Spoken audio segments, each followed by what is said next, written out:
Shock on the beat. What's going on, everybody? It's D Frank. I'm coming back at you again today with another video, another vlog discussion type thing, and I think we're gonna tackle another subject that's kind of been beat to death depending on the person, but I just want to give my take on it, and I want to hear some of y'all's opinions too. And that's the subject of either daily driving or just having as a garage queen, weekend warrior, or whatever you see fit.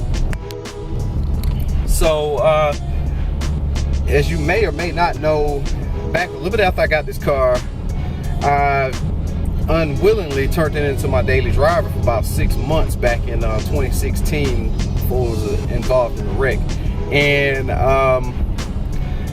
me personally, I hated daily driving this car. And it's not the fact that it wasn't practical. It wasn't the fact that it, did terrible in the city gas-wise. I mean, so long as I, drove it normally, it still, I was able to get, somewhat decent gas mileage out of the city. And, goddamn, y'all need to, man, people swerving across the road. Anyways, yeah. It wasn't that it, it did terrible in the city, because this 392 is a lot more fuel efficient than my old 6.1 that I had in my orange car. And the main reason why I hated it so much, hated daily driving it, because I didn't get this car to daily driving. I got it to where, if I felt like I wanted to get out and have some fun, I can go do that. And and that's the reason I kept my Sonata, and I still have it to this day. Is because, for one, as a lot of y'all know, that my job depends on my driver's license, and I'm not trying to get in this car and start getting speeding tickets and jeopardize my career and lose my license and get points on my license. So that's one thing. And then I already said that I didn't get this car to daily drive, and to me, it's just something special about just, when I just want to kick back and just, have a little bit of fun with a car wise. I got my daily that I, drive back and forth to work at every day, or, if I, it's pretty much reliable. And, it's just, to me, it's just something allure and special about just getting up in this car and just, catching up with somebody like Jason or Dave, or, like how I went out to We Are Mopar, and just have fun, let it run. So that's the biggest thing. And then with me daily driving it, before the wreck happened in the car, that I noticed, like, every time, like going to Walmart, trips like that, while I double park at the place I stay at, I started noticing like small random door dings and all this stuff, and and everything shows up on black. So that just made me even more inclined to not really want to drive it every day. And then sometimes it just just days where I don't really feel like parking where it seems like about a quarter mile away from the store, just to run in and get something and come back out, in fear somebody's gonna park close to the car and door ding it, or like how my car was parked in the cul-de-sac where my brother stayed at for a while. After I got it back from the body shop, somebody pulled a hit and run on me. So yeah, that to me, those are some of the main reasons why I don't daily drive this car. And as a matter of fact, I'm back up, I'm in the Sonata now.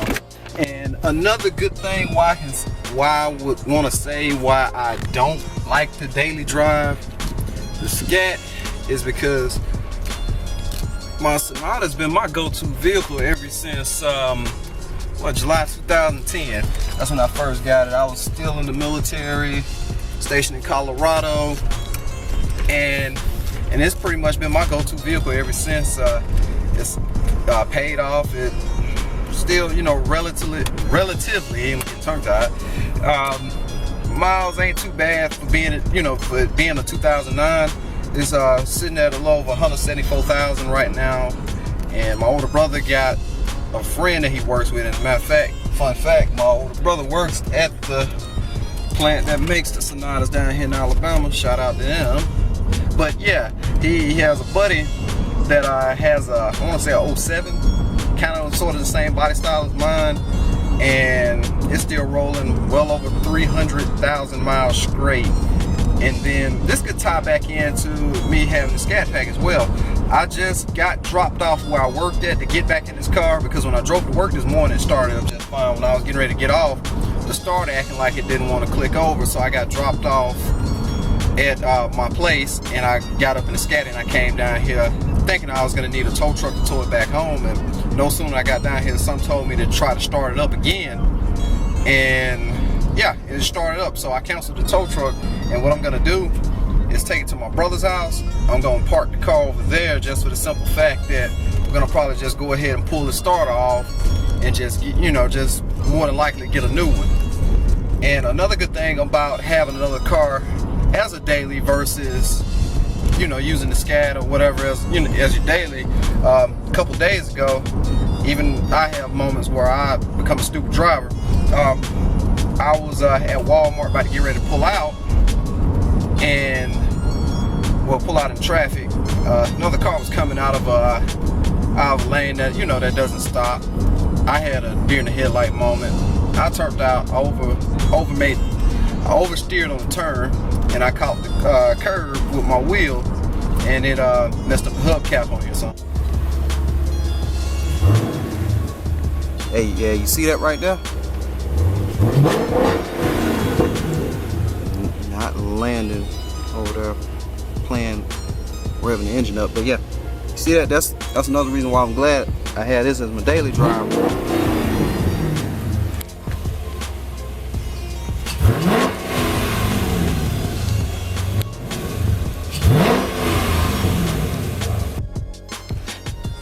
As I was saying, this is the reason why I'm glad I do have this as my daily, because when I had made that turn, this ate the curb.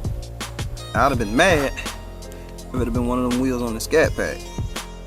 So, yeah, I mess up too, but yeah.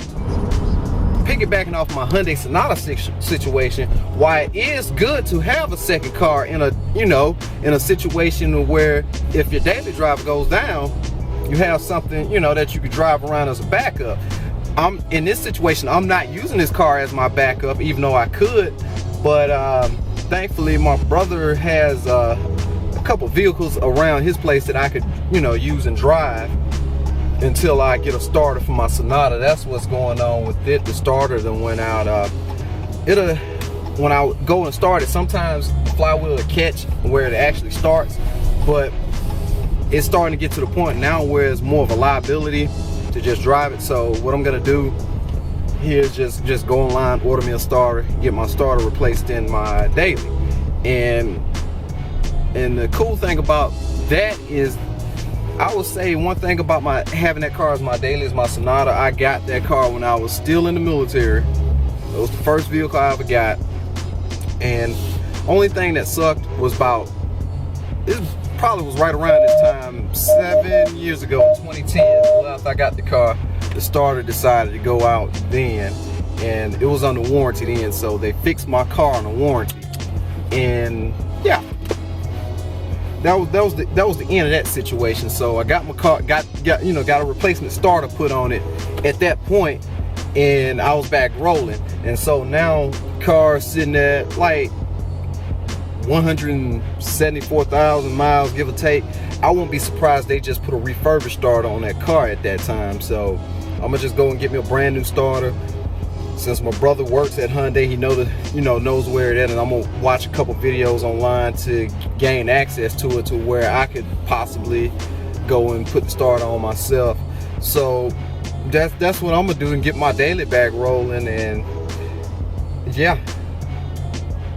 so to me it's a double-edged sword, really.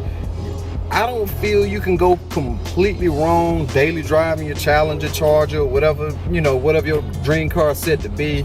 And it's also good to have something else just in case, especially let's just say something like this where they go to the shop and you can't get a rental, or some stupid underlying crap where it makes it seem like life come at you fast.